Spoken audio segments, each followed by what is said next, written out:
సంపూర్ణ చంద్రగ్రహణం సందర్భంగా జగిత్యాల జిల్లా ధర్మపురి లక్ష్మీ నరసింహస్వామి ఆలయాన్ని అధికారులు మూసివేశారు. స్వామివారికి కూడా మహా నివేదన ఇచ్చారు. అనంతరం ప్రధాన ఆలయంతో పాటు అనుబంధ ఆలయాలను కూడా మూసివేశారు. తిరిగి రేపు ఉదయం 5 గంటలకు ఆలయాలన్నీ కూడా తెరుచుకోనున్నాయి.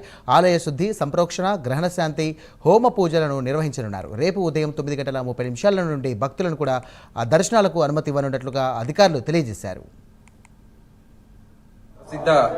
పుణ్యక్షేత్రమైనటువంటి నవనారసింహ క్షేత్రాలలో ఒకనైనటువంటి శ్రీ ధర్మపురి లక్ష్మీ నరసింహస్వామి వారి యొక్క ఆలయము ఈరోజు సంభవిస్తున్నటువంటి సంపూర్ణ చంద్రగ్రహణం సందర్భంగా మధ్యాహ్నం 1 గంటకు లక్ష్మీ నరసింహస్వామి వారి ప్రధాన ఆలయంతో పాటు అనుబంధ ఆలయాలన్నీ కూడా ఈరోజు మధ్యాహ్నం 1 గంటకు మూసివేయడం జరుగుతుంది. అన్నీ కూడా మరియు రేపు ఉదయం 5 గంటల తర్వాత స్వామివారి యొక్క సంప్రోక్షణ, శాంతి హోమాలు అన్ని నిర్వహించిన తర్వాత ఉదయాన అభిషేకము అన్ని కార్యక్రమాలు నిర్వహించిన తర్వాత ఉదయం 9:30 గంటలకు భక్తులందరికీ కూడా తిరిగి మళ్లీ స్వామివారి యొక్క దర్శనం కల్పించడం జరుగుతుంది.